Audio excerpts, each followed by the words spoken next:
Baik, Assalamualaikum warahmatullahi wabarakatuh. Selamat malam seluruh peserta dan juga Kang Yori yang telah hadir pada webinar hari ini. Senang sekali rasanya bisa menemani lagi teman-teman semuanya di webinar yang diselenggarakan oleh startnow.idn. Nah, sebelumnya kita panjatkan terlebih dahulu puja dan puji syukur kehadirat Allah Subhanahu wa taala atas berkat dan rahmat hidayahnya sehingga kita semua dapat berkumpul di tempat ini, di ruangan Zoom ini secara daring dalam keadaan sehat walafiat. Salawat dan salam senantiasa kita junjung tinggikan kepada Nabi besar kita, Nabi Muhammad Sallallahu Alaihi Wasallam, kepada keluarganya, pada sahabatnya, dan kita selaku umatnya hingga akhir zaman. Amin ya Allah ya Rabbal Alamin. Nah, hari ini kita ketemu lagi untuk sama-sama menyelenggarakan webinar yang temanya pun sangat luar biasa, yaitu menjadi pemuda harapan bagi Indonesia di masa yang akan datang. Nah, ini juga telah hadir bersama kami pemateri yang sangat luar biasa. Ini ada Kang Yori. Halo Kang Yori. Halo Kang Rohman. Gimana kabarnya Kang Yori? Alhamdulillah luar biasa. Gimana sebaliknya Kang Rohman? Alhamdulillah saya sehat Kang Yori. Alhamdulillah.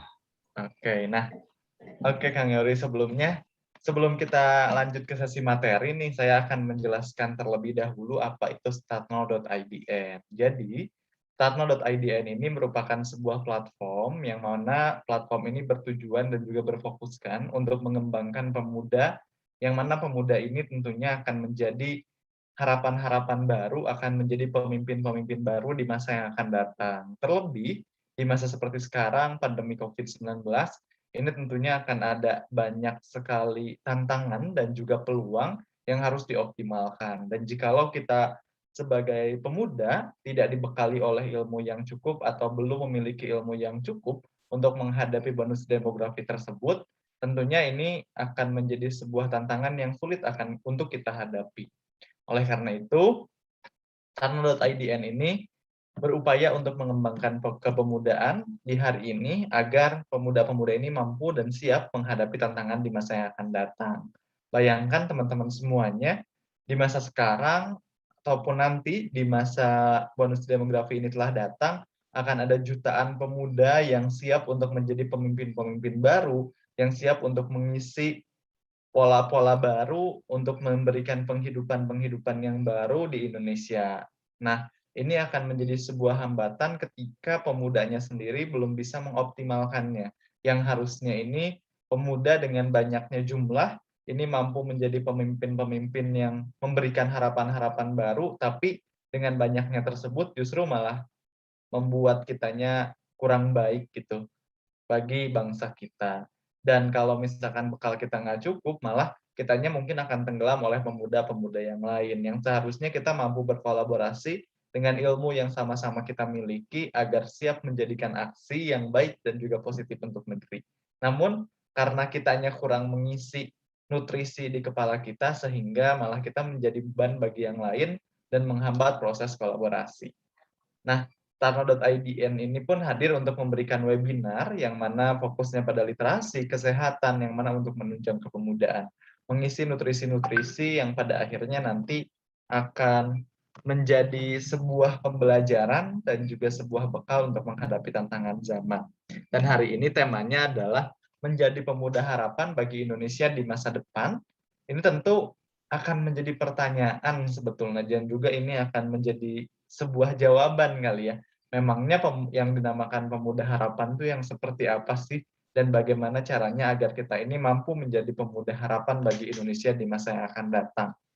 Nah, kita telah mengundang juga pembicara hebat kita, rekan saya juga ada Kang Yauri Dwi Arfiandi, dan tentunya banyak sekali beliau ini telah mengembangkan dan juga telah berupaya nih untuk menciptakan pemuda-pemuda bersama-sama gitu ya Bang Yori, sama-sama belajar, sama-sama mengembangkan pemuda. Ini tujuannya tentu bagaimana Bang Yori, saya nanti dan juga teman-teman yang lain, pemuda-pemuda hari ini mampu memiliki nutrisi yang cukup nih untuk nanti dikembangkan di masa yang akan datang. Nah, namun sebelum kita masuk ke sesi materi, saya akan menampilkan terlebih dahulu nih video dari sponsor kita, yaitu ada Ines Kosmetik. Sebentar ya.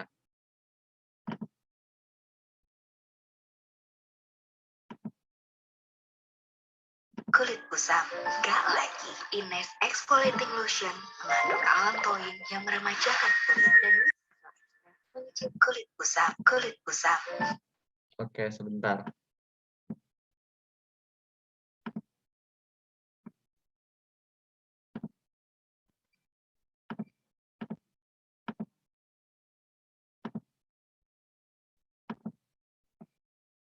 Kulit kusam, gak lagi. Ines Exfoliating Lotion mengandung allantoin yang meremajakan kulit dan mengecilkan pori-pori yang bekerja sebagai pelindung alami. Sebuah exfoliating lotion untuk menunjukkan cantik alami.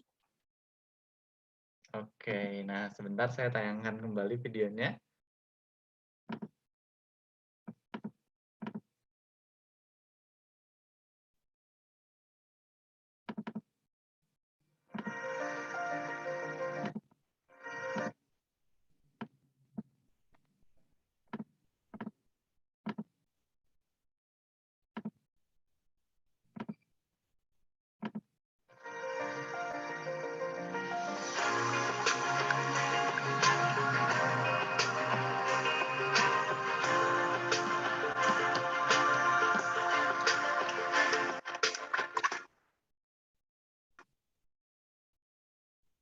Nah, berikut merupakan penampilan dari sponsor, ada video produk Ines ya teman-teman. Jadi untuk teman-teman semuanya yang hadir hari ini, tentunya di masa pandemi tetap kita harus melakukan perawatan bagi diri kita, entah itu wajah ataupun badan kita, seluruh badan kita, karena kalau tidak dijaga, ini tentu akan, khususnya di masa pandemi seperti sekarang, tentu akan membuat badan kita menjadi kurang baik, meskipun di rumah tetap harus dirawat karena dengan kita mampu merawat badan kita dengan baik, ini tentu akan menjadikan kita ini lebih fresh, lebih siap untuk menghadapi hari setiap harinya. Nah, maka dari itu, gunakanlah produk Ines. Nah, teman-teman, nanti juga akan ada presentasi yang disampaikan oleh sponsor mengenai produk Ines ini, namun masih proses masuk, jadi silahkan nanti ditunggu terlebih dahulu untuk presentasi produk Inesnya.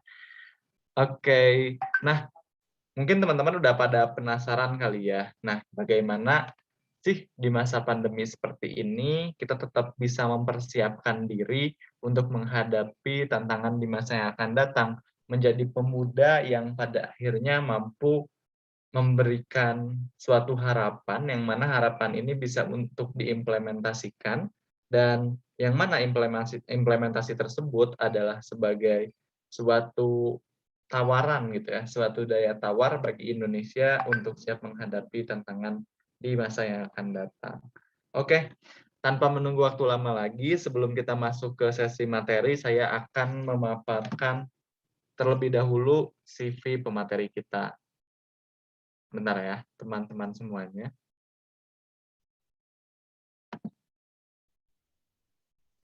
Nah,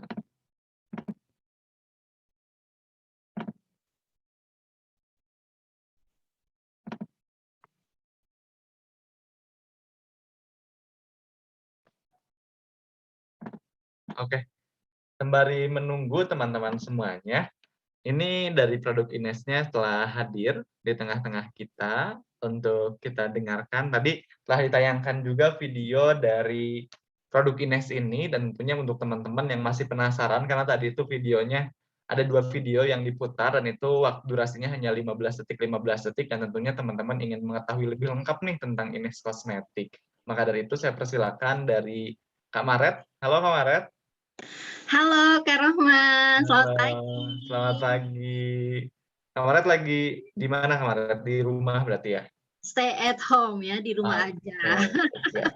Nah, oke Kak Maret, tadi kita telah menampilkan video, mungkin masih banyak nanti teman-teman yang penasaran, oleh karena itu dipersilakan nih Kak Maret untuk menjelaskan mengenai Ines Kosmetik. Mangga.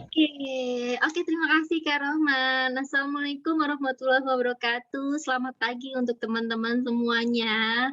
Dan saya perkenalkan, saya Maret dari Ines Kosmetik. Tentunya di sini saya bahagia banget ya bisa bergabung lagi bersama Kak Rohman di sini dan teman-teman semua tentunya.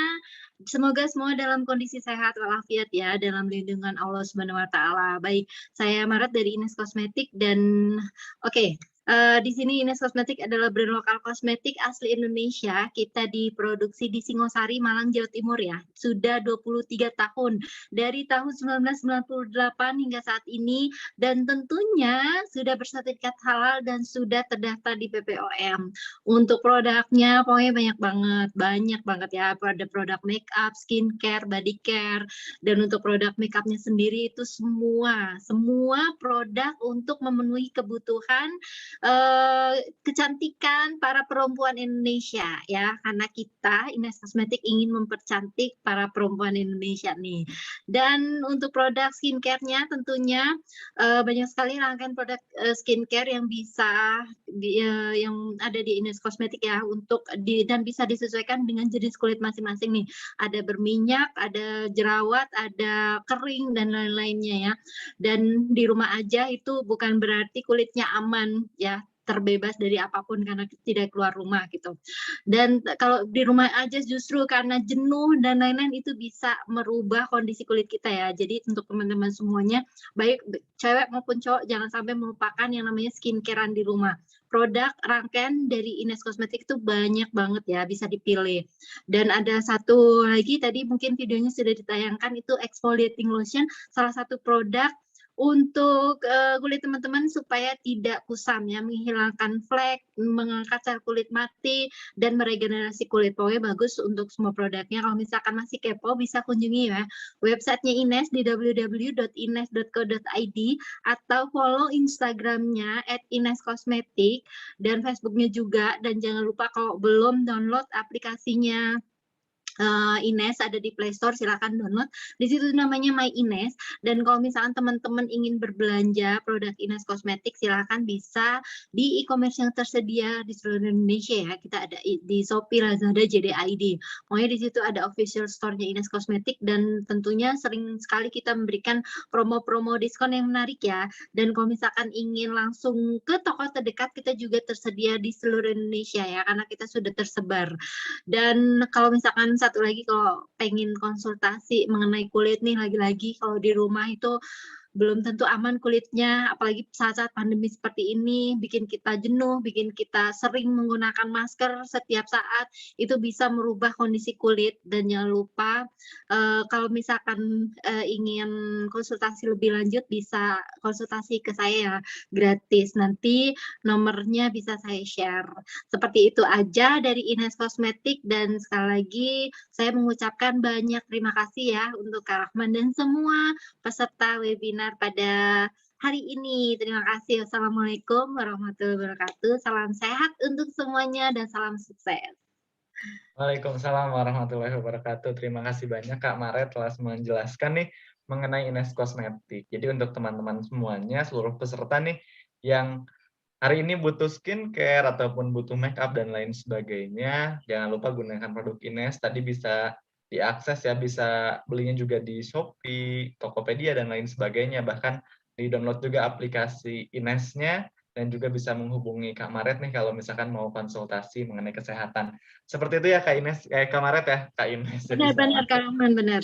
Oke, nah paling itu aja Kak Maret, terima kasih banyak atas waktunya telah menjelaskan produk Ines Kosmetik. Semoga kita tetap bisa berkolaborasi lebih lanjut nih dalam program-program kita. Terima kasih banyak Kak Maret. Sama-sama. Oke. Baik, terima kasih banyak. Selanjutnya kita beralih untuk membacakan kembali CV dari pemateri ya teman-teman semuanya. Baik, saya akan tampilkan CV dari pemateri kita. Pemateri kita ini sudah terlihat ya Kang Yuri ya? Oke, nah pemateri kita ini bernama Kang Yauri Dwi Arfiandi. Beliau ini memiliki moto hidup, sebaik-baiknya manusia adalah menjadi manusia yang bermanfaat bagi orang lain. Sangat sesuai ya teman-teman dengan tema kita hari ini, yaitu menjadi pemuda harapan bagi Indonesia di masa yang akan datang. Jadi memang ini juga betul-betul bagaimana caranya kita bisa menjadi manusia yang bermanfaat bagi orang lain. Nah, Kang Yauri ini beralamat di Kampung Nagrak, RT 2 RW 6, Desa Sirnaraja, Kecamatan Cikwendei, Kabupaten Bandung Barat, Provinsi Jawa Barat, dan dengan kontak yang tertera dan media sosial yang bisa dihubungi yaitu @yauri_dwi_arfiandi dan Facebook Yauri Dwi Arfiandi. Nah, Kang Yauri ini hobinya itu olahraga, ada bulu tangkis, lari, dan juga olahraga-olahraga yang lainnya. Nah, Kang Yauri ini pendidikannya sekarang sedang menempuh pendidikan di Institut Pemerintahan Dalam Negeri, IPDN, tahun 2018 sampai sekarang, dan banyak sekali prestasi serta riwayat organisasi beliau. Nah, adapun prestasinya yaitu sebagai Paskibraka Kabupaten Bandung Barat tahun 2015, Paskibra PON Papernas Provinsi Jawa Barat, Peparnas Provinsi Jawa Barat tahun 2016, juara 1 Duta Genre Putra Jalur Masyarakat Kecamatan Cipendei tahun 2018, lalu juga juara pertama di Kabupaten Bandung Barat tahun 2018 juga, dan juara pertama juga nih Duta Genre Putra Jalur Masyarakat Provinsi Jawa Barat tahun 2018. Jadi banyak sekali ya prestasi beliau teman-teman semuanya. Nah, adapun organisasi yang beliau ikuti yaitu ada banyak juga, yaitu sebagai Wakil Ketua OSIS SMAN 1 Cisarua Bandung Barat periode 2015 sampai 2016, Ketua Angkatan Paskibraka Kabupaten Bandung Barat tahun 2015, Wakil Sekretaris Umum Bidang Organisasi Forum OSIS Jawa Barat periode 2016-2017, dan masih banyak lagi teman-teman yang bisa saya sebutkan. Ini sebagai Sekretaris Umum Himpunan Mahasiswa Kecamatan Cipendei periode 2021 sampai 2022, Kepala Bagian Keagamaan Praja IPDN Kampus Sulawesi Utara 2019 sampai 2021, dan sebagai founder komunitas adiata.id asa jadi nyata. Nah, teman-teman bisa mengunjungi komunitas adiata.id ini di Instagramnya @adiata.id. Nah, mungkin itu saja perkenalan singkat dari saya mengenai Kang Yauri Dwi Arfiandi. Maka dari itu saya persilakan nih Kang Yauri untuk menyampaikan materinya. Halo Kang Yauri. Baik, siap. Baik, Mang Roman. Oke, siap Ya. mangga Kang Yauri untuk menyampaikan materinya. Siap, Kang Rohman. Izin share screen ya.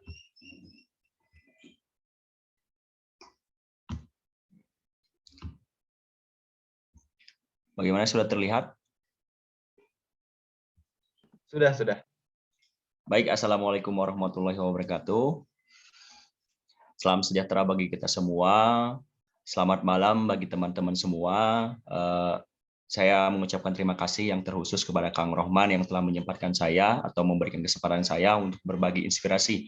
Walaupun di tengah pandemi, kita bisa sama-sama berbagi inspirasi, berbagi ilmu lewat via daring ini. Kemudian di sini tadi saya nggak usah lagi memperkenalkan karena tadi sudah disampaikan oleh Kang Rohman yang merupakan orang menginspirasi. Kalau menurut saya itu sedang menginspirasi, walaupun pandemi dia bisa menebarkan kebaikan melewati via daring. Jadi walaupun misalkan sekarang kita pandemi, tetapi tidak menjadi halangan kita untuk berbagi inspirasi kepada teman-teman semua, seperti itu.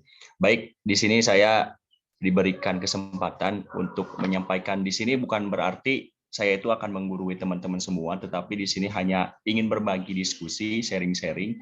Apa sih atau misalkan menjadi pemuda harapan bangsa di masa depan itu seperti apa? Mari kita sama-sama belajar di ruangan Zoom ini. Baik, tadi saya sudah diperkenalkan sama Kang Roman, saya merupakan praja, atau misalkan kalau misalkan di universitas lain itu sebutannya mahasiswa, tetapi kalau misalkan di Institut Pemerintahan Dalam Negeri yaitu sebutannya praja. Saya merupakan praja utama atau praja tingkat akhir di Institut Pemerintahan Dalam Negeri. Baik, selanjutnya menjadi pemuda harapan bangsa di masa depan. Sebelumnya kita harus mengetahui terlebih dahulu apa sih pengertian dari pemuda itu sendiri. Pemuda. Nah, ketika teman-teman mendengar pemuda, apa sih yang terbenak di dalam benak teman-teman? Jadi pemuda itu apa? Artinya apa gitu? Kalau misalkan saya di sini mengambil hanya satu referensi, yaitu menurut Undang-Undang Nomor 40 Tahun 2009 tentang kepemudaan, bahwasanya pemuda adalah warga negara Indonesia yang memasuki periode penting pertumbuhan dan perkembangan yang berusia 16 tahun sampai 30 tahun. Jadi kita di sini, Kang Rohman, saya, kemudian teman-teman semua masih tergolong pemuda. Nah, seperti itu. Baik, selanjutnya kita harus mengetahui terlebih dahulu kondisi pemuda saat ini.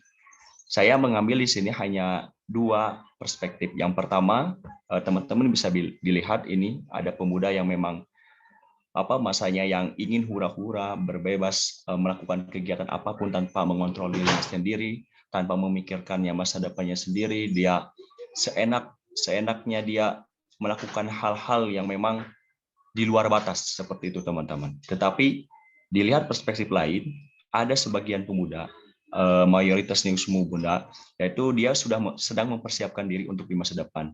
Dia belajar dengan bersungguh-sungguh, kemudian kuliah dengan benar-benar untuk mencapai cita-cita yang dia inginkan. Seperti itu kondisi pemuda saat ini. Nah, dilihat dari kondisi pemuda saat ini, di sini saya hanya ingin menginspirasi teman-teman. Di sini saya memunculkan sosok pemuda yang menginspirasi pada saat ini. Hanya beberapa, walaupun kalau misalkan dibilang banyak, ya memang banyak pemuda-pemuda yang menginspirasi. Tetapi di sini hanya beberapa yang saya sampaikan. Yang pertama di bidang politik. Kita mengetahui namanya Kak Aditya Halindra Farizki, di mana ini adalah sosok pemuda yang menginspirasi di umur yang masih muda. Dia dengan memberanikan diri menjadi bergelut di kemegahan pilkada bupati yang ada di Jawa Timur. Dia bergelut, kemudian dia ternyata terpilih. Dia menjadi Bupati Kabupaten Tuban, Provinsi Jawa Timur. Dan ini merupakan sosok pemuda yang menginspirasi. Kenapa? Karena merupakan bupati termuda di Indonesia. Bukan hanya di Jawa Timur ternyata teman-teman, tetapi dia menjadi bupati termuda di Indonesia. Dengan umur 29 tahun, dia sudah menjadi bupati. Kemudian di bidang lainnya, ada sosok pemuda yang lain. Ini di bidang sosial. Pasti teman-teman juga sudah mengetahui namanya Kak Muhammad Al-Fatih Timur. Dia ini mohon maaf, ada seralat, itu Bupati Kabupaten Tuban Provinsi Jawa Timur, itu seharusnya tadi yang sebelumnya. Nah, ini merupakan sosok pemuda di mana dia di usia yang muda, dia mampu menciptakan inovasi, membantu orang lain, walaupun kita tidak bisa membantu secara langsung, tetapi dia memberikan wadah untuk kita bisa membantu dalam daring, atau bisa di rumah, dikirimkan dari rumah. Yaitu dia merupakan suatu orang muda yang mendirikan Kita Bisa. Mungkin teman-teman juga sudah tahu, Kita Bisa itu merupakan platform sosial yang membantu, di mana ketika ada bantuan sosial, teman-teman kita yang membutuhkan, kita nggak perlu lagi harus datang ke kantor yang memang mewadahi untuk membantu, tapi kita bisa pasang saja di rumah, kemudian bisa lewat transfer uang atau berbentuk barang, nah bisa langsung melewati Kita Bisa. Ini merupakan sosok pemuda di bidang sosial. Kemudian di bidang yang lain, mungkin ini pemuda yang memang sedang terkenal juga, Kak Jerome Pauline Sijabat. Ya, mohon maaf, ini tadi ada ralat juga. Dia merupakan pemuda yang menginspirasi. Kalau menurut saya ini tuh orang-orang yang fleksibel atau humble, bisa semuanya. Dia selain dari YouTuber, dia merupakan pendidik. Dia pendidikan di Jepang. Terus kemudian selain dari Jepang, dia juga membuat konten-konten yang mengedukasi.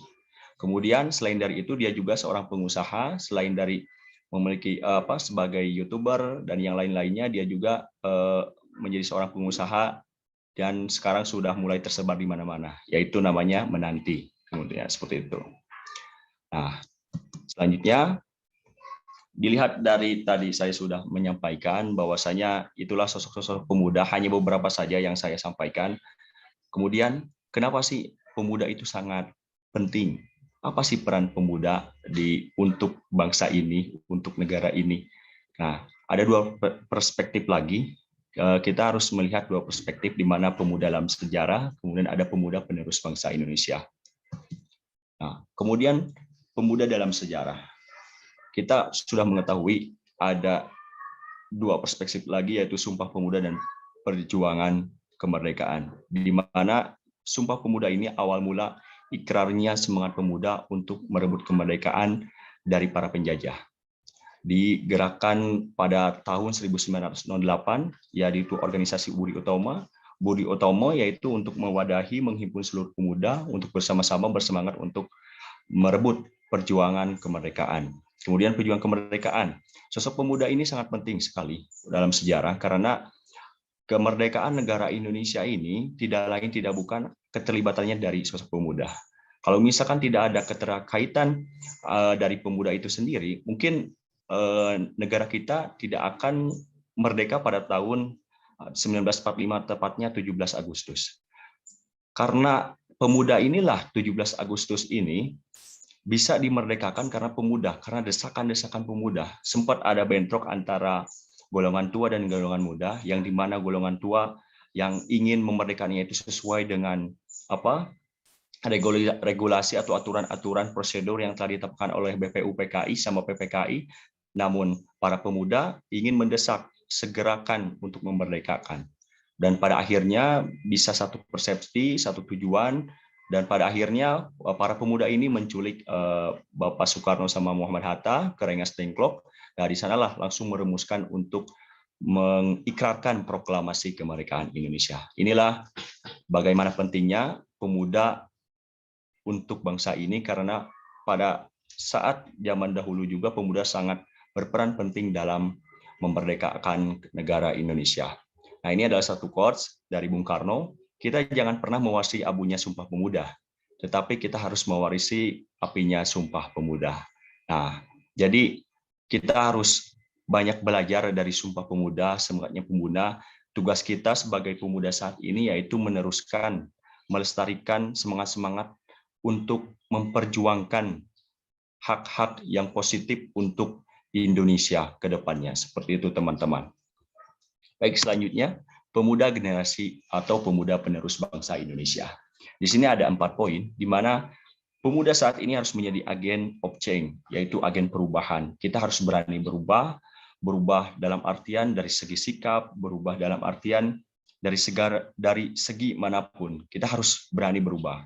Kemudian poin kedua, agent of development, kita harus menjadi pemuda yang membangun. Kita harus terlibat dalam pembangunan, baik secara pembangunan diri atau misalkan pembangunan dari masyarakat dan pembangunan negara, kita harus ikut andil dalam hal itu. Kemudian poin ketiga, agent of modernization, di mana kita harus pemuda tetapi bisa menyesuaikan dengan zaman. Kita jangan pemuda yang kuno, maksudnya dalam artian walaupun misalkan zaman itu silih berganti, sini-sini sudah berubah, kita harus menyesuaikan. Tetapi dalam artian, walaupun misalkan era modernisasi itu sudah semakin canggih, semakin sini, tetapi kita harus tetap etika, sikap, dan perilaku harus tetap terjaga. Seperti itu. Kemudian yang selanjutnya, yang terakhir, yaitu memiliki semangat yang tinggi.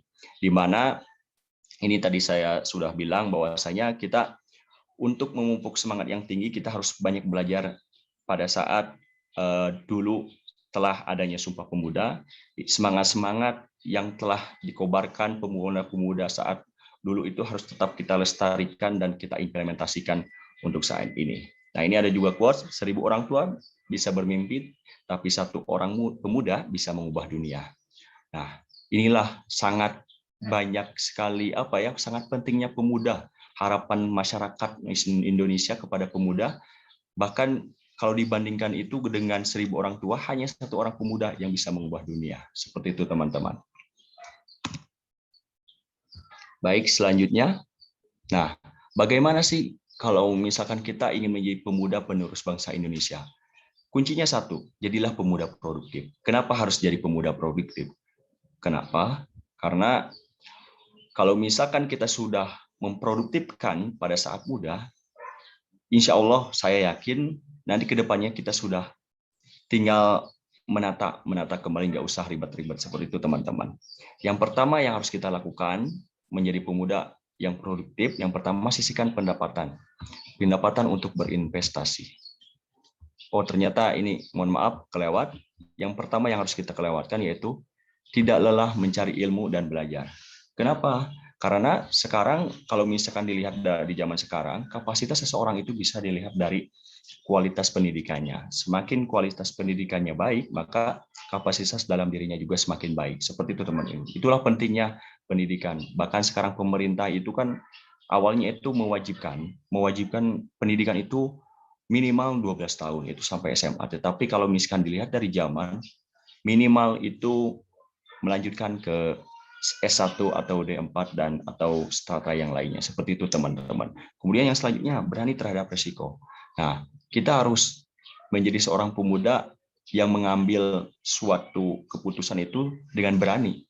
Kita harus, tapi dalam artian berani di sini kita harus mengetahui dulu resikonya yang akan diambil. Karena setiap apa yang kita tindakan itu pasti ada resikonya sendiri. Nah, jadi dalam artian kita mengambil suatu keputusannya harus selektif karena di mana yang baik itu dan mana yang buruk. Kemudian yang selanjutnya berada di lingkungan positif dan bergaul dengan orang yang tepat.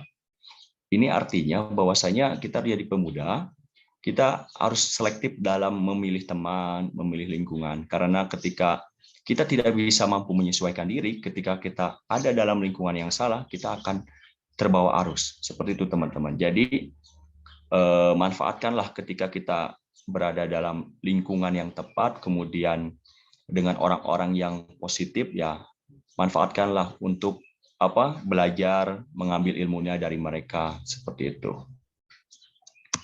Yang selanjutnya yaitu sisihkan pendapat untuk berinvestasi. Nah, kenapa sih investasi itu penting bagi seorang pemuda? Karena dalam artian ketika kita dari muda sudah berani untuk berinvestasi, itu ibaratkan kita sudah menabung untuk masa depan. Karena pada saat ini ketika kita tidak mempunyai uang, itu kita tidak bisa apa-apa. Memang uang itu bukan berarti segalanya, tetapi segalanya itu kalau misalnya tanpa uang tidak ada apa-apa, seperti itu teman-teman. Jadi di sini saya mengajak kepada teman-teman untuk mulai berinvestasi, mulai menabung walaupun sedikit, tetapi setidaknya ada yang tersisihkan untuk investasi di masa yang akan datang, seperti itu teman-teman. Kemudian yang selanjutnya, nah, jadi seorang pemuda itu pada zaman milenial ini jangan mudah cepat puas. Ya, walaupun misalkan kita itu mempunyai suatu rencana, misalkan rencana ini sudah terlaksanakan atau telah kita lakukan, tetapi ketika kita sudah mencapainya semua itu jangan mudah cepat puas. Harus berani mengeksplor diri, harus berani mencari hal yang lain. Jadi ketika kita tidak mudah cepat puas, jadi kita itu ibaratkan kita udah untuk mengeksplor diri, kemampuan potensi yang ada dalam diri, seperti itu teman-teman. Kemudian selanjutnya, milenial tidak ragu membuat keputusan. Nah, ini ada hubungannya sama berani mengambil risiko. Nah, ini artinya tidak ragu membuat keputusan karena kita sudah mengetahui atau kita sudah menyeleksi bahwasanya ketika kita ambil keputusan itu, maka kita akan tahu risikonya seperti apa. Jadi kalau misalkan setiap keputusan ada risiko-risiko, ya saya sarankan teman-teman harus ada skala prioritas. Misalkan ada suatu keputusan yang memang paling sedikit risikonya, seperti itu teman-teman. Kemudian ada satu lagi. Nah, yang selanjutnya yaitu utamakan etika dibanding penampilan. Ya, tadi saya sudah sampaikan bahwasanya walaupun sekarang era zaman sudah semakin canggih, semakin sini, tetapi tetap yang namanya etika itu harus tetap kita jaga dibandingkan penampilan. Seperti itu teman-teman. Karena kualitas seseorang itu bisa ditunjukkan dari bagaimana kita berperilaku, bagaimana kita bersikap, seperti itu teman-teman. Yang selanjutnya menguasai soft skill. Nah, dengan zaman yang sudah canggih atau modernisasi ini, kita dituntut untuk mempunyai soft skill karena supaya menjadi dasar kita itu mampu bersaing dengan halayak di luar. Kalau misalkan kita tidak mempunyai soft skill yang dimiliki, seperti hal kita itu mempunyai soft skill dalam dalam teknologi khususnya seperti dalam desain, kemudian videografer dan hal-hal yang lain. Kalau misalkan kita mempunyai soft skill-nya itu, kita bisa mempunyai ciri khusus yang bisa membedakan dengan teman-teman halayak yang lain di luar, seperti itu teman-teman. Nah, itulah salah satu poin-poin untuk belajar kita menjadi seorang pemuda yang produktif. Kemudian yang selanjutnya, kenapa sih harus produktif? Karena dalam kita melakukan hal-hal yang produktif itu ada manfaatnya, yaitu salah satunya yaitu mencegah dan mengobati distraksi. Kita mengetahui bahwasanya distraksi itu adalah pengalihan.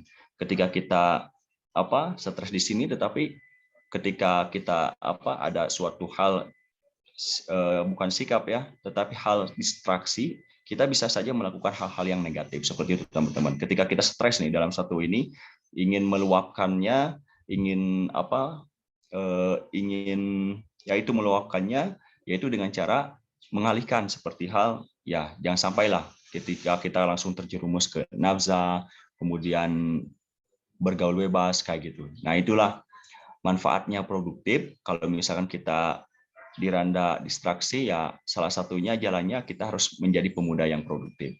Ya, itulah menjadi suatu obat atau hal-hal yang dapat mengobati maupun mencegah untuk terjadinya hal-hal yang negatif. Seperti itu, teman-teman. Nah, baik, ini mungkin yang terakhir dari saya. Jauh lebih baik kita kehilangan masa muda daripada kita kehilangan masa depan. Jadi, manfaatkan masa muda ini untuk mempersiapkan masa depan. Gak apa-apa kalau misalkan kita tidak usah iri orang-orang sekarang hura-hura melakukan hal seenaknya, tetapi kita harus tetap pada komitmen diri bahwasanya gak apa-apa kita itu kehilangan masa muda, tetapi kita itu dalam artian sedang mempersiapkan masa depan. Itu dari Yasa Sigi. Terima kasih Kang Rohman. Baik, mungkin itu saja yang dapat saya sampaikan.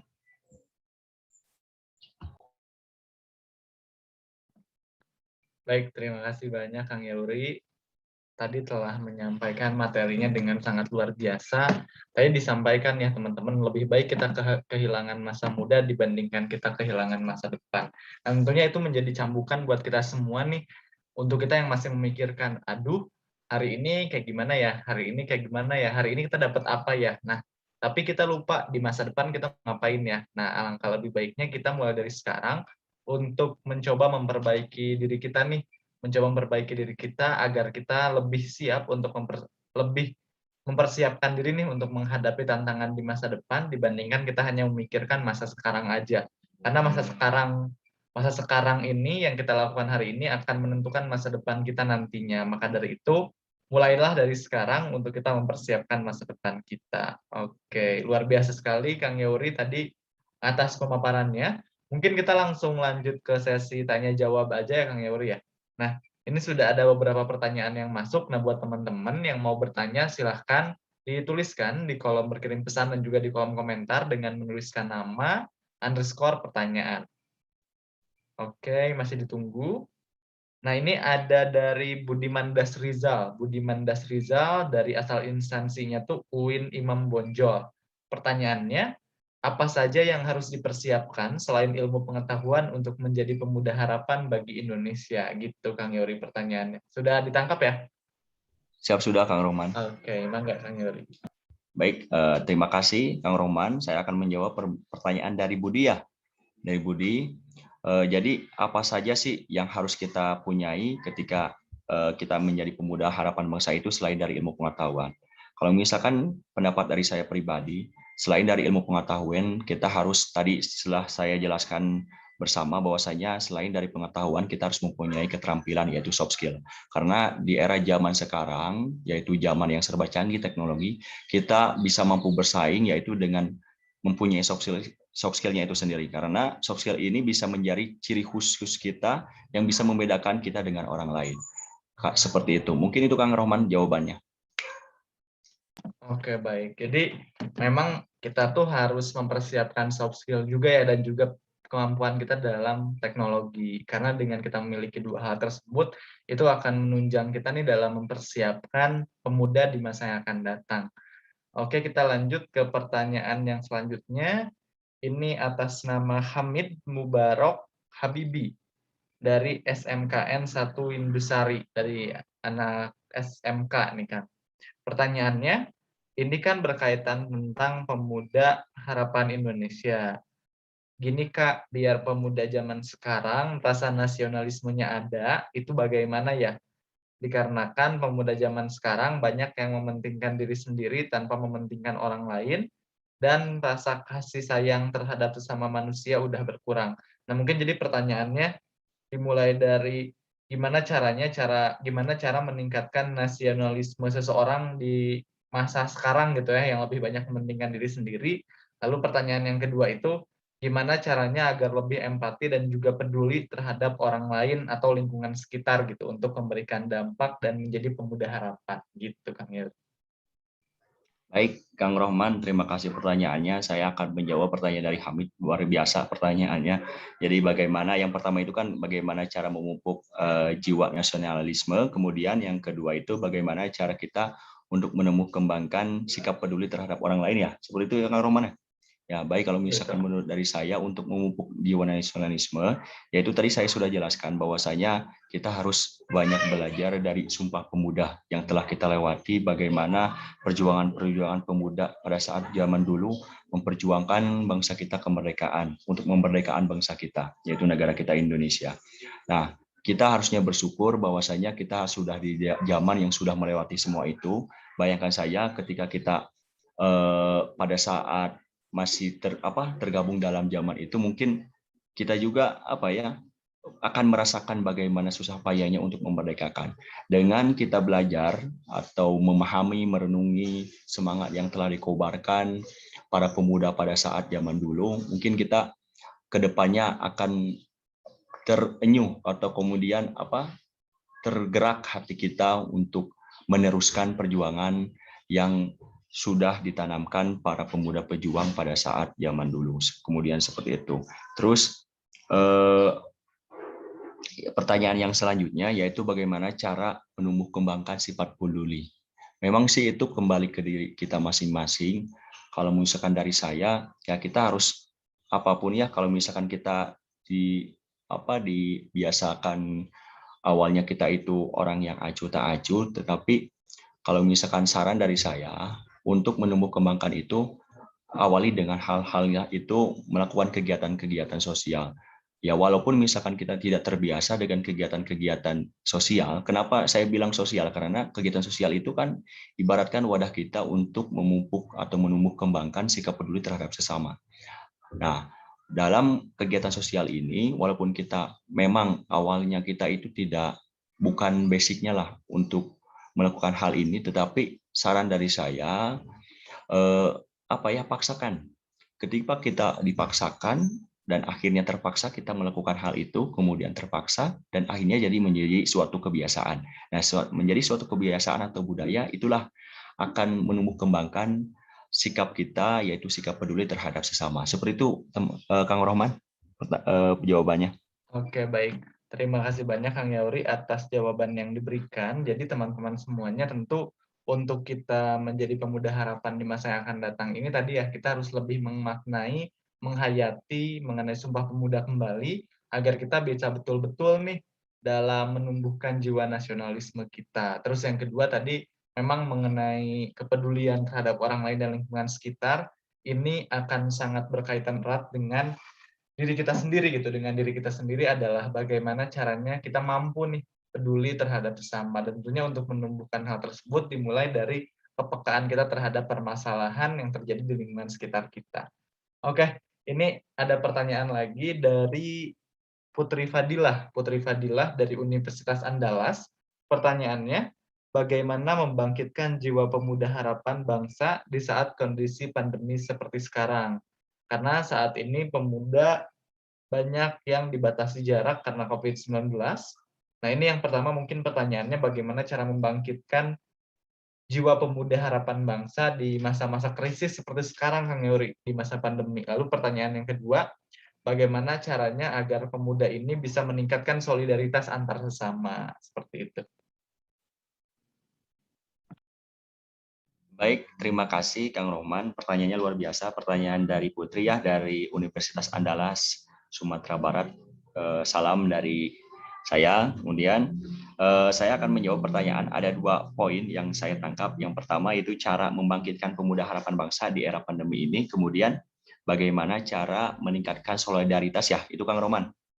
Nah, yang pertama cara membangkitkan pemuda harapan bangsa di era pandemi. Kita tahu bersama bahwasanya ketika kita ingin diakui peran penting kita oleh masyarakat, yaitu kita harus melakukan aksi-aksi yang memang real nyata di lapangan. Tetapi kita harus menyadari bahwasanya sekarang sudah era pandemi, bahwasanya kita tidak bisa sembarang melakukan hal-hal kegiatan di lapangan secara langsung. Nah, untuk menyikapi hal itu, kita harus lebih lebih merenungi bahwasanya kenapa kalau misalkan kalau ada media sosial, kenapa kita tidak digunakan ya? Seperti hal kegiatan ini Kang Roman yang dilakukan oleh platform Start Now IDN. Jadi ingin menjadi suatu platform yang memang mengajak pemuda-pemuda sekarang supaya dalam circle yang hal-hal yang positif, yaitu dengan melakukan kegiatan-kegiatan seperti ini. Jadi teman-teman yang memang ingin membangkitkan pemuda harapan supaya menjadi pemuda harapan bangsa, yaitu dengan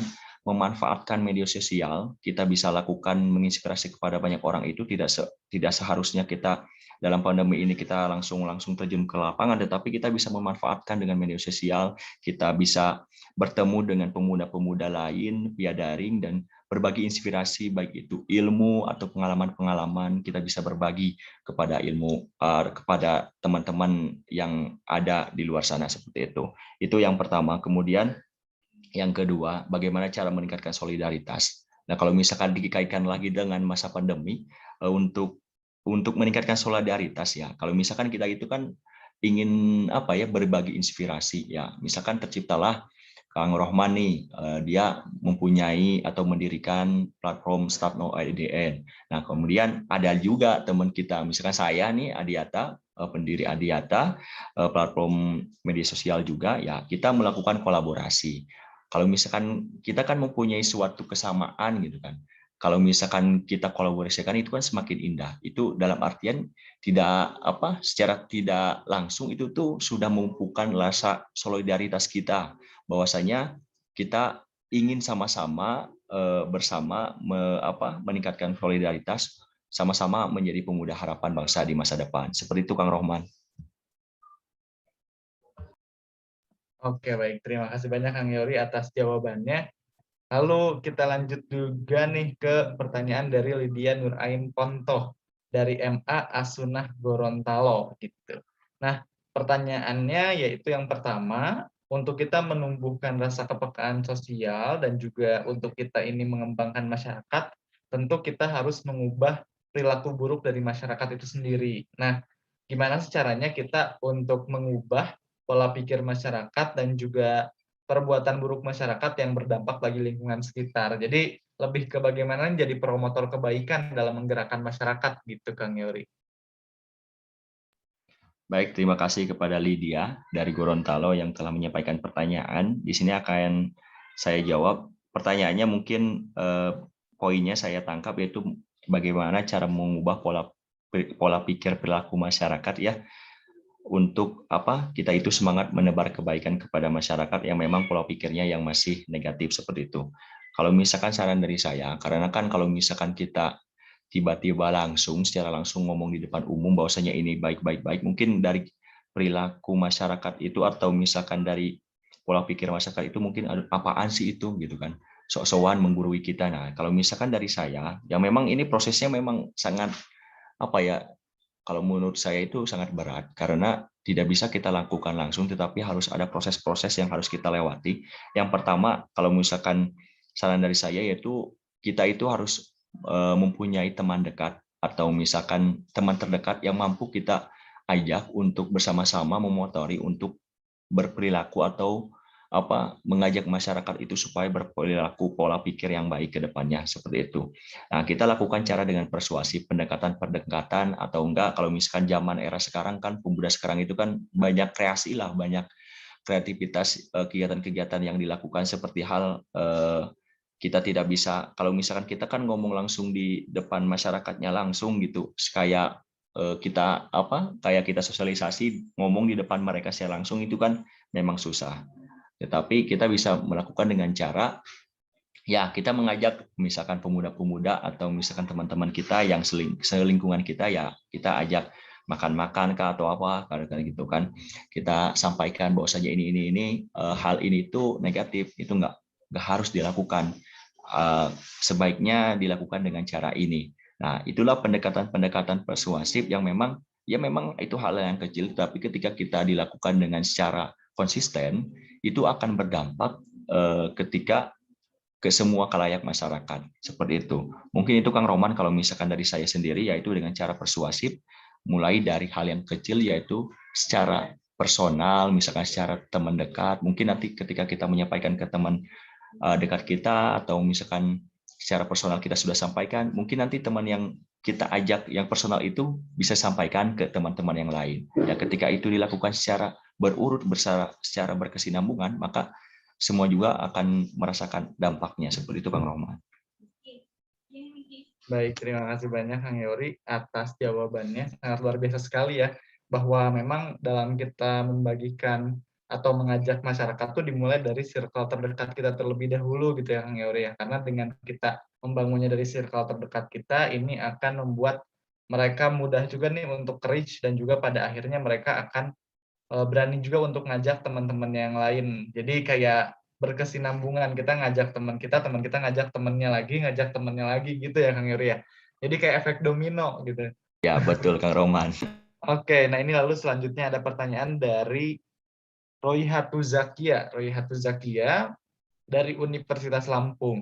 Pertanyaannya ini adalah, Kak, ketika kita ingin menjadi pemuda harapan bagi Indonesia, tentu kita harus atau perlu memanajemen diri kita agar tetap produktif. Nah, bagaimana nih Kak caranya agar kita bisa produktif di masa pandemi seperti ini? Gitu Kang Yori pertanyaannya. Baik, terima kasih kepada Kang Rohman yang telah menyampaikan pertanyaan. Ini pertanyaan dari Rohiyatu dari Universitas Lampung. Jadi poinnya bagaimana cara memanajemen diri untuk menjadi pemuda yang produktif. Tadi sudah saya sampaikan bahwasanya menjadi pemuda produktif itu ada hal-hal yang memang harus kita lakukan, mulai dari kita bisa berinvestasi mulai sejak dini, kemudian kita harus belajar berani mengambil resiko, kemudian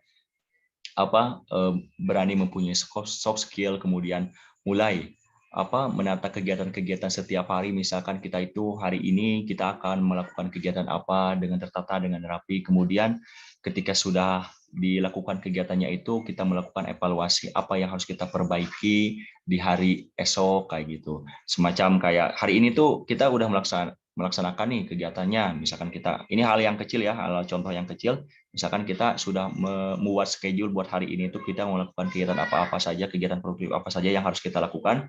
Misalkan kita sudah melakukannya itu, misalkan kita ambil di malam hari, apa yang perlu kita evaluasi sehingga yang menjadi bahan evaluasi itu bisa diperbaiki di hari yang akan selanjutnya. Seperti itu Kang Rohman. Kalau misalkan untuk cara memupuk memanajemen diri menjadi pemuda produktif itu seperti itu. Jadi lakukan hal-hal yang positif, jauhi hal yang negatif. Seperti itu teman Kang Rohman.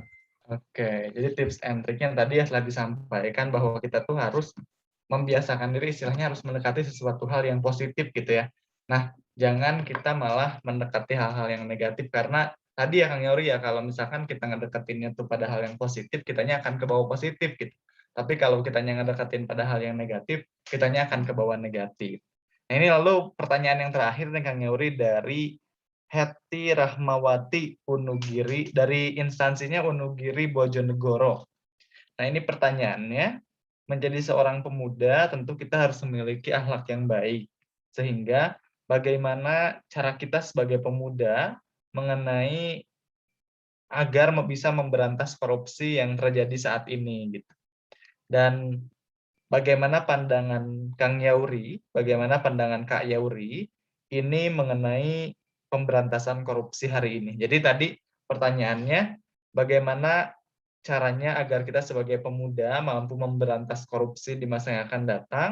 Terus yang kedua, bagaimana caranya bagaimana caranya agar kita menjadi pemuda yang tidak korupsi. Dan yang ketiga, ini pandangan Kang Yauri nih tentang pemberantasan korupsi hari ini. Ada 3 pertanyaan gitu ya tentang korupsi. Luar biasa ya. Ya memang ini merupakan suatu masalah yang berat. KKN, yang salah satunya korupsi yang terjadi di negara kita yaitu Indonesia. Memang itu hal yang memang menjadi bukan budaya ya, memang berarti budaya lah di kalangan para pejabat yang memang melakukan korupsi. Tadi saya mengucapkan terima kasih Kang Rohman yang telah menyampaikan pertanyaannya. Saya mengucapkan terima kasih kepada Hetiah dari Unigiri Bojonegoro yang telah menyampaikannya. Yang pertama itu kan bagaimana cara memberantas korupsi. Kita itu selaku pemuda itu peran apa sih yang harus kita lakukan dalam memberantas korupsi. Kemudian yang kedua itu bagaimana cara kita untuk tidak melakukan korupsi seperti itu ya Kang Rohman. Kemudian yang ketiga bagaimana yang ketiga itu apa Kang Rohman? pandangan Kang Yauri pandangan tentang terhadap pemberantasan. korupsi, Iya. pemberantasan korupsi saat ini ya. Baik, yang pertama, bagaimana sih peran kita sebagai pemuda untuk memberantas korupsi saat ini? Ya kalau misalkan kita tahu bersama kita hanya masyarakat biasa. Ya kalau misalkan kita kan mempunyai mempunyai Dewan Perwakilan Rakyat, karena itu kan yang namanya pemberantasan korupsi itu kan kita harus laporkan berjenjang. Makanya kalau misalkan ketika nanti teman-teman ketika memilih suatu dewan yang akan mewakili kita di masa yang akan datang, yaitu pilihlah dengan yang memang benar-benar dia bisa amanah dalam menjalankan tugasnya. Jadi apapun aspirasi atau laporan dari kita itu bisa disampaikan mungkin ke pejabat yang melakukan hal-hal yang negatif seperti itu. Ya, caranya seperti itu teman-teman, bahwasanya ketika kita pada saat muda ini, kalau misalkan kita melihat dari para pejabat yang memang kita mempunyai bukti yang kuat dari data-data yang telah kita kumpulkan, ya kita selayaknya ya kita laporkan ke Dewan Rakyat itu, atau enggak mungkin kita bisa menyampaikan aspirasi kepada badan atau instansi yang memang jelas-jelas di sana ranahnya itu di dalam pemberantasan korupsi. Karena kalau misalkan di Indonesia kan kita tahu bersama bahwasanya ada KPK, Komisi Pemberantasan Korupsi. Nah, kita bisa lakukan aspirasi kita, sampaikan aspirasi kita.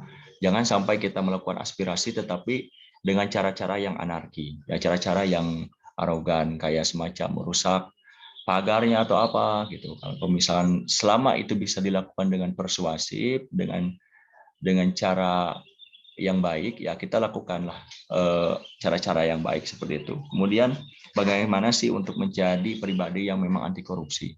Sebetulnya sih kalau misalkan sekarang kita tahu bersama bahwasanya kalau misalkan kita seorang mahasiswa atau misalkan saya sebagai peserta didik kedinasan, itu dalam kurikulum kalau nggak salah ya, kalau misalkan saya salah ya tolong sampaikan saja, itu tuh dalam setiap kurikulum, dalam mata pelajaran itu sudah dimasukkan pendidikan anti korupsi. Mungkin teman-teman bisa mengambil ilmunya dari sana, yaitu belajar dari pendidikan anti korupsi. Kalau misalkan itu dari segi ilmu pengetahuan, misalkan kita cara memupuknya dari kehidupan sehari-hari bagaimana sih? Ya kalau misal kehidupan sehari-hari ya misalkan gini, kita itu kan melakukan suatu organisasi, terus kemudian di organisasi itu pasti ada suatu kegiatan, kemudian dalam kegiatannya itu misalkan kita itu ada rencana anggarannya, kemudian kita diamanahkan sebagai bendahara, ya kita lakukan dengan amanah, jangan sampai ada yang kurang ataupun tiba-tiba ada yang lebih, kemudian seperti itu. Hal itu tuh bisa belajar memupuk kita untuk tidak korupsi. Terus korupsi itu bukan hanya dari segi uang, teman-teman. Ternyata korupsi juga dari segi waktu. Misalkan kita itu ada rencana melakukan olahraga, misalkan olahraganya itu kita rencananya 1 jam, tetapi kita dilakukannya 1,5 jam, itu sudah menjadi suatu korupsi waktu. Soalnya kalau misalkan kita terlalu berlebih, kalau misalkan kita sudah mempunyai rencana yang memang di hari itu, berarti kegiatan-kegiatan lain akan terhambat. Itulah salah satu korupsi, karena dengan ketidaksesuaiannya apa yang kita lakukan, kalau misalkan itu ada kelebihan, itu yang namanya korupsi. Seperti itu teman-teman. Kemudian pertanyaan yang terakhir, yaitu pandangan saya terhadap korupsi saat ini, yang memang negara kita itu sudah termasuk negara yang memang banyak sekali perilaku korupsi. Walaupun misalkan di negara lain ada yang lebih parah, tetapi negara kita itu terbilang negara yang paling banyak sekali korupsi. Ya, intinya gini teman-teman, kalau misalkan kita melihat ada suatu fenomena itu, melihat dari para pemimpin kita, dilihat dari pemimpin kita, baik itu kita mendapatkannya dari informasi melalui televisi atau misalkan berita-berita informasi yang menyampaikan bahwasanya ini ada suatu terjadi ketika suatu fenomena atau peristiwa korupsi, ya kita kalau misalkan pandangan pribadi ya, kalau misalkan kita sebagai masyarakat gitu kan, ya kita buanglah bahwasanya kita belajar dari orang lain itu, jangan sampai kita belajar dari pengalaman sendiri. Jangan sampai gitu, seperti itu. Jadi ketika kita melihat dari informasi itu dari televisi atau misalkan media informasi, Ya, berarti hal itu jangan kita lakukan pada saat nanti kita kalau misalkan kita menjadi seorang pemimpin. Bahwasanya hal itu memang sangat negatif atau misalkan jangan sampai kita lakukan karena itu hal yang negatif seperti itu teman-teman. Banyak sekali belajar dari suatu pengalaman-pengalaman yang sedang dulu itu yang bisa menjadi penghalang kita ketika kita menjadi seorang pemimpin, jangan sampai kita melakukan korupsi. Seperti itu teman-teman. Begitu Kang Rohman. Oke, baik. Terima kasih banyak Kang Yauri atas jawaban yang disampaikan tadi mengenai korupsi ya teman-teman. Memang korupsi ini menjadi permasalahan yang banyak terjadi nih di Indonesia hari ini, tapi justru dengan hal tersebut kita yang harus mampu berupaya sekuat tenaga nih sebagai seseorang yang nantinya akan menjadi pemuda di masa yang akan datang agar siap menghadapi tantangan tersebut gitu ya. Dan bagaimana cara kita mengubah mindset dimulai dari hal yang terkecil terlebih dahulu. Karena korupsi tidak hanya korupsi dari jenis uang saja, tapi juga banyak hal-hal yang lainnya. Seperti contohnya yang tadi dicontohkan waktu ya. Jadi kita mulai korupsi ini jangan memulai korupsi sejak dini gitu ya dari hal-hal yang terkecil pun. Oke, terima kasih banyak Kang Yauri atas jawaban yang disampaikan. Lalu kalau tadi dari apa-apa yang telah disampaikan, sesi tanya jawabnya telah selesai. Kita lanjut mungkin ke sesi kesimpulan terlebih dahulu.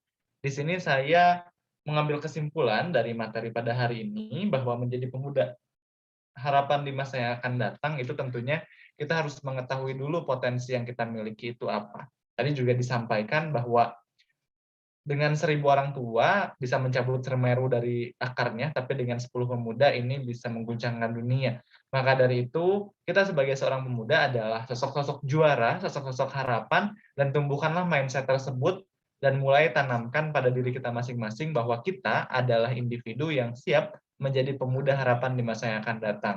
Dan tentunya di masa bonus demografi seperti ini, kita harus mengembangkan diri kita, dan juga kita harus memulai dari sekarang, karena hari ini adalah cerminan di masa yang akan datang. Sehingga lebih baik kita bercapai-capai di hari ini, lebih baik kita kehilangan masa muda kita hari ini dibandingkan kita kehilangan masa depan kita karena kita tidak mempersiapkannya di hari ini. Oke, mungkin itu saja kesimpulan pada webinar hari ini. Mungkin saya berikan kesempatan lagi kepada Kang Yauri untuk memberikan closing statement-nya. Mangga Kang Yauri. Baik, terima kasih kepada Kang Rohman. Ya, saya mengapresiasi kepada teman-teman yang memang sudah sampai dari awal sampai akhir menyaksikan kegiatan webinar ini. Saya mengucapkan terima kasih karena teman-teman semua itu merupakan suatu orang-orang yang memang beruntung, yang memang ingin mempersiapkan diri untuk menjadi pemuda harapan bangsa di masa yang akan datang sesuai tema kita yang telah kita sampaikan. Bahwasanya memang jadilah pemuda yang produktif karena kalau misalkan kita mau menjadi suatu orang yang pemuda yang produktif, kalau misalkan kita laksanakan dengan baik, ya kita apapun yang ingin kita harapkan, apapun yang kita inginkan di masa yang akan kita inginkan, yaitu akan tercapai. Jadi begitu teman-teman, tetap menjadi pemuda yang produktif, jadilah idaman pemuda yang diharapkan oleh masa depan kita, yaitu karena kalau tadi kata Kang Rohman kan kita itu akan menyongsong, bahkan bukan menyongsong lagi ya. Jadi kita itu saat ini sedang ada peristiwa bonus demografi yang dimana kelebihan penduduk di mana usia produktif itu lebih banyak dibandingkan usia yang tidak produktif. Nah ini merupakan suatu kesempatan bagi bangsa Indonesia. Kalau misal ini menjadi bangsa yang maju, kita harus memanfaatkan bonus demografi ini. Karena kalau misalkan kita dimanfaatkan dengan sebaik-baiknya, maka nanti akan menjadi suatu aset bangsa kita di masa yang akan datang. Kalau misalkan kita tidak bisa mampu untuk memanfaatkan bonus demografi ini, akan menjadi beban bagi negara kita Indonesia. Satu lagi, ini ada quotes dari Pak Anies Baswedan, yaitu merupakan Gubernur DKI Jakarta, di mana dia menyampaikan pentingnya pemuda, di mana dia mengatakan bahwasanya anak muda memang minim pengalaman, karena itu ia tak menawarkan masa lalu, tetapi anak muda itu menawarkan masa depan. Ya, terima kasih Kang Rohman. Baik, Assalamualaikum warahmatullahi wabarakatuh. Waalaikumsalam warahmatullahi wabarakatuh. Terima kasih banyak Kang Yauri atas closing statement-nya, sangat luar biasa ya. Tadi juga menyampaikan quotes dari Pak Anies Baswedan. Oke, selanjutnya adalah sesi penyerahan sertifikat kepada Kang Yauri sebagai bentuk apresiasi dari startno.idn. Berikut saya share screen terlebih dahulu untuk sertifikatnya. Nah, Saya mewakili tim Startnol.idn mengucapkan terima kasih banyak kepada Kang Yauri yang telah berkenan untuk menjadi pemateri di Startnol.idn. Saya serahkan sertifikat ini secara daring. Boleh diterima Kang Yauri. Sekali lagi saya haturkan terima kasih banyak. Terima kasih Kang Roman. Oke. Sukses selalu ya. Amin, amin. Sukses juga Kang Yauri. Nah, barusan telah diberikan sertifikat untuk pemateri kita yang sangat luar biasa. Nah, akhirnya kita sampai ke akhir sesi dalam webinar hari ini, yaitu sesi penutupan. Nah, sebelum ditutup, saya akan menyampaikan terlebih dahulu mengenai Ines Kosmetik ya, sponsor kita. Karena kita tidak akan berjalan tanpa adanya sponsor ini. Nah, telah terlihat ya, teman-teman semuanya. Nah, untuk teman-teman semuanya, jadi Ines Kosmetik ini memberikan voucher mencapai 20% dengan syarat dan ketentuan dan juga menggunakan kode voucher sw.el.jabr.01 masa berlakunya sampai akhir Agustus ini dengan syarat ketentuan transaksi belanja melalui WA 0813 2113 7064 diskon 20% khusus untuk produk exfoliating lotion dan juga diskon 10% untuk semua produk selain exfoliating lotion, dan juga free ongkir sampai 20.000 untuk minimal pemberian 125.000, dan juga shopping voucher ini tidak dapat digabungkan dengan promo Ines Kosmetik lainnya. Nah, itu merupakan penyampaian dari Ines Kosmetik, lalu selanjutnya saya akan memberikan informasi kepada teman-teman mengenai pemberian e-sertifikat. Nah, untuk teman-teman semuanya, sebagai syarat untuk mendapatkan e-sertifikat, teman-teman harus mengisi JIFOM evaluasi, yang mana JIFOM evaluasi ini akan disebarkan kepada teman-teman melalui kolom komentar di esok hari pada pukul 8 pagi. Jadi silakan teman-teman untuk hadir kembali hari esok dan mengisi form evaluasi pada pukul 8 pagi waktu Indonesia bagian Barat. Nah, lalu selanjutnya teman-teman kami informasikan kembali bahwa startnol.idn ini setiap minggunya menyelenggarakan webinar. Jadi silahkan cek Instagram kami @startnol.idn untuk webinar-webinar selanjutnya. Mari kita tingkatkan kapabilitas kita sebagai pemuda agar siap menjadi pemuda harapan dan juga menjadi pemimpin di masa yang akan datang. Sekian dari saya, mohon maaf apabila terdapat banyak kesalahan. Sampai jumpa di webinar selanjutnya. Wassalamualaikum warahmatullahi wabarakatuh. Waalaikumsalam warahmatullahi wabarakatuh. Terima kasih banyak teman-teman semuanya. Terima kasih banyak Kang Yauri. Ya, terima kasih Kang Roman. Hatur nuhun.